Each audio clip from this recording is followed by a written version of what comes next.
everybody doing?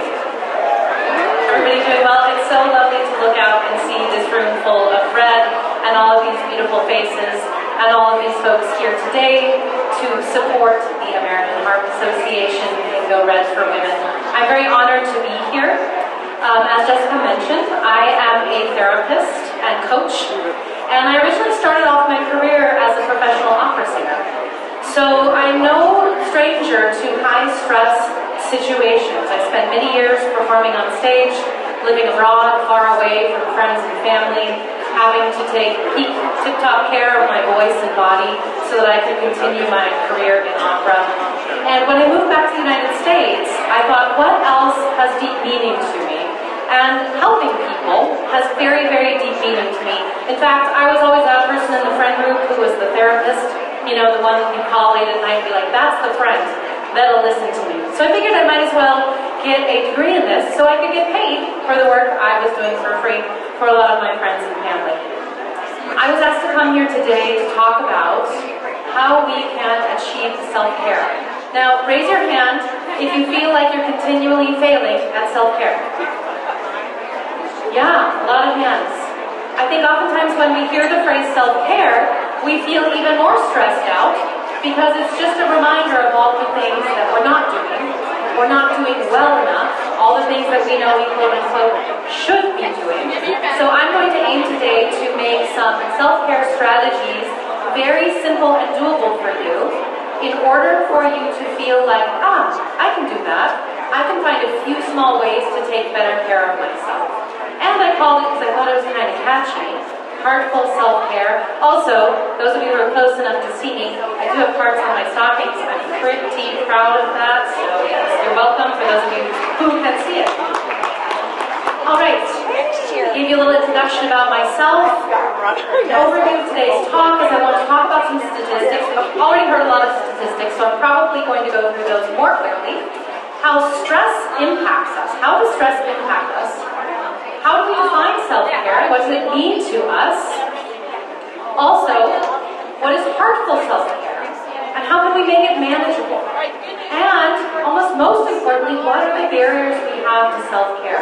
What are all the things that get in our way and don't allow us to practice the self-care that we know is important for our heart health and our overall health? And I'm going to give you a quick tool to overcome some of these barriers. All right. So as many of the former speakers today have mentioned, there are some dismal statistics about women's heart health and overall health. I won't repeat these things because they've already been mentioned. It's also interesting to note that pregnancy and menopause have effect on our heart health, that women are underrepresented in all of the STEM fields, meaning that people who look like us are not the ones necessarily making decisions about our research, who are not necessarily going to be the ones in the laboratories and in the operating rooms who are working on women's bodies. We also have higher levels as women of caregiving, sometimes called emotional labor, sometimes called invisible labor. We all do a lot of work that we are not paid to do in service of our families and our friends and our loved ones. And how does stress impact us? Well, stress, of course, we all know that stress is bad, right? So everybody knows that. That's no secret. Stress is bad. You shouldn't be so stressed, yada, yada. But how the heck do we manage to have less stress in our lives? Women are also 2 times as likely to be diagnosed with depression and anxiety. This is pretty staggering if you think about it. Our rates in this country of depression and anxiety are already quite high. And if you think that women are twice as likely to be diagnosed with these, we could go on and on about the reasons as to why. We don't have time for that today. Stress and anxiety. So when we say we're stressed, oftentimes we also say, I'm overwhelmed, I'm anxious. And what this means is we are in some level of fight, flight, or freeze in our nervous system, which equals a release of cortisol and adrenaline, which are stress hormones, but very necessary ones. We have an increased heart rate, an increased rate of respiration. We feel a lot of muscle tension. We feel tightly wound. We oftentimes have trouble focusing because our prefrontal cortex loses blood flow when we are in fight or flight. And we often have racing thoughts. We notice emotions of stress, anxiety, fear, overwhelm, etc. Sometimes also feelings of sadness. So how can we use self-care to help our heart health? First of all, how do we think of self-care? The National Institutes of Health have stated that self-care can reduce blood pressure, amongst other things, which results in less risk for cardiovascular disease and stroke. But also, I just like to ask, what is self-care? What does it mean to you? And oftentimes when I'm in rooms full of women asking them, what does self-care mean to you? Here are a lot of the answers I get. Now, these are not bad answers. I like chocolate. I like a glass of red wine. I like pampering myself with spa treatments. But I think as a society, we've come to think of self-care as going to get a mani-pedi and really nothing else. And while that can be enjoyable for us and definitely decrease our stress levels, it definitely is something that we could amp up in our lives to include more categories, in a small way, however. So, as I asked you when I first started this presentation, oftentimes we think self-care is something that causes more stress for us because it's another thing to fit in our day. We don't have time for it. We're too busy taking care of everybody else. It's another thing we have to be good at. We bring a lot of perfectionistic tendencies and mindsets to self-care. Oh, well, if I'm not training for a marathon, then I might as well not exercise at all because I'm obviously not very good at this. Right? Does anybody relate to that in the room? Yes, okay, thank you. There's a resounding yes over there. So it can be another way in which we admonish ourselves, another way in which we think we are failing at something, which I find incredibly sad. So what is heartful self-care? Well, we all know all the ways that are stated by the medical community to take better care of ourselves. We should have a healthy BMI. We should be exercising. We should not be indulging in nicotine or alcohol or other substances. We should eat a balanced diet. We should do regular health care. We should take care of our mental health and well-being. I don't know about you, but sometimes just looking at that list feels very overwhelming because, once again, we tend to think very perfectionistically and think, ooh, I gotta do all those categories? Holy cow, I think I should just need to sit down on the couch and watch some more Netflix. I'm very overwhelmed by all these categories that I have to take care of. So I would like to introduce the idea to pick one area, just one area of your health in which you can make improvements from that list. Just one thing. See if you can implement that one thing for 1 week, or even just 1 month. And start very, very small. In the science of habit formation, we want to start small so that things can be manageable. We can accomplish them. We can have a feeling of accomplishment. Then if we fall off the wagon, you just get back on tomorrow. So I'm going to give you some examples of really small steps we could take in order to improve our levels of self-care in our lives. You might say, this month, if I'm a person who doesn't exercise at all, I'm just going to take a 10-minute walk every day. That's all. I'm going to leave my house, I'm going to walk around the block, I'm going to leave the office at lunch and walk around the building a few times, and I'm going to congratulate the heck out of myself for doing that, because that is self-care, my friends. That's taking a break from your day, that's moving your body, that's likely reducing a lot of your stress levels. Maybe you pick one new colorful vegetable to put on your plate this week. Something that, if you're missing something from the red vegetable category, you put some bell peppers and tomatoes on your plate. Perhaps, and Jody was just talking about sleep, perhaps you try to get to bed just 15 or 20 minutes earlier. Don't go whole hog. If you're a person who only sleeps 5 hours a night and you think you have to get 8, don't try for 8 right away. That's likely going to be too difficult to manage. You're going to fail, and then you're going to be mad at yourself for failing, thereby starting the cycle all over again. Try 20 minutes earlier. A phone call with a friend once a week to increase levels of emotional well-being. We could also spend 5 minutes journaling every morning or on our lunch break. Here's another one. We could try what's called a harm reduction strategy. If you are a smoker and you know you're supposed to quit smoking, which everybody tells you, why not just aim for a while for 25% less? 25, 50% less, if you can manage that. That's what's called a harm reduction strategy. Is it quote-unquote perfect? No, certainly not. But is it going to add up over the weeks and months and years? Most definitely. So what are our barriers? As I mentioned before, oftentimes I have clients tell me, oh, Ingela, I just don't have time for that. Or I don't have the money for that, or I forget to do it. I feel so tired, I just don't know where I'm going to get the energy to do that. I'm too busy putting other people first. I don't have the motivation. I have trouble finding the motivation. I feel guilt. A lot of women feel guilt for taking care of themselves. Raise your hand in here if you feel guilty when you get away to take care of yourselves, even if it's just for a 15-minute walk. Yes, many of you raised your hands. We have received the message that to care for other people is our most important job in life as women. And while I don't want to diminish the importance of that, if we are not alive and healthy to take care of our loved ones, then none of it matters.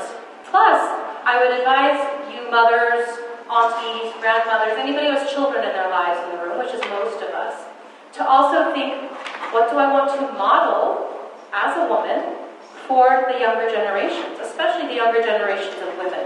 Do I want to model for them that taking care of everybody else first and then collapsing in a heap at the end of the evening, too tired to do anything good for yourself? Is that the model I want to show to the younger generation? Or do I want to show them that, hey, mom can take 30 minutes away from you so that mom can take care of herself, because it's important for mom to take care of herself. We often as well have unrealistic expectations of how much self-care we can accomplish. So, it's that old story at the beginning of the year. Everybody signs up for a gym membership, and then they go, at my gym you can see it's really, really busy in January. Really, really busy, and then by February everybody's gone, and it's just back to the regulars. So I would ask you to look at this list and say, which of these am I using as excuses not to be able to take care of myself? And is there any way that I can reframe this for myself? So, according to some really interesting research in psychology, the concept itself is called mental contrasting with implementation intentions. That's a mouthful, you don't need to remember it, but it's been well documented, that we can pick this little formula here, where we address what obstacles we have, and we make a plan for the obstacles that come up. So the formula, as written on the slide, goes like this. If obstacle, insert obstacle here, then I will insert effective action here. And I wrote down some examples for you. If I run out of time for a 10-minute walk, I will write it into my calendar for tomorrow morning. Or, if I run out of time for a 10-minute walk, I will text my coworker Susie and get her to commit to taking a 10-minute walk with me on our lunch break tomorrow. If I forget to go to bed earlier, then I will set a reminder in my phone around that time that's going to be the alarm to remind me, hey, get your behind into bed a little bit earlier, Ingela. If I can't afford a fitness studio, if money is a barrier to my self-care, then I will look for free ways, low-cost ways to take care of myself. Whether I am working with some of my clientele, which includes stars on Broadway, football referees in the NFL, Division I athletes, or whether I'm working with busy wives, moms, I work with a few dudes as well, so it's not just ladies. I find commonalities between these really high performers and also just folks like ourselves sitting here in this room. We all are really, really good at making excuses as to why we can't take care of ourselves. And sometimes we make so many of these excuses that we end up in pretty bad shape, and then we have to lift ourselves out of an even deeper hole. So I would invite you all at this moment in time to just think of one thing you can do. We're close to starting a new month, we're close to March, or even one thing you can do this week. What can I aim to do? I'd love to hear a few things that somebody is going to do here. Walk. Okay, for how long? 5 minutes. Awesome. What time of day? Yeah. Fantastic. So there we're making it very specific for you, and we're making it measurable. I can walk 5 minutes a day before going to bed. Who else? Go to sleep. Be more specific. Before 11. Okay, fantastic. How are you going to do that? Fantastic. Who else? Yes. Use your phone less. How are you going to do that? Okay. You're going to trade walking or phone use for walking. Yeah, we have all sorts of alarms and apps that can control our phone use too. But seriously, when I talk to my clients and they tell me they don't have time for this or that, I say, please take out your phone. And please go to the part of your phone that tells you how long you have been on said telephone today. And now look at that number and tell me you don't have time to take a 5-minute walk. or to make a call to a friend to catch up so that you're nourishing your emotional well-being. All of us say we don't have enough time for things, but most of us in this room, if we're being honest with ourselves, we end up using our phones as self-care. And I don't have anything against it, as long as it's done in moderation. But we could really consider starting a bit of a media diet as well, so thank you for bringing that one up. One more person, one idea that we're going to do for this week or this month. Get it from your desk during the day. Great. How do you aim to do that? Yeah, great. We can always involve other people in these plans. Have your admin help you. Set a timer on your phone, set an alarm on your phone at the top of the hour.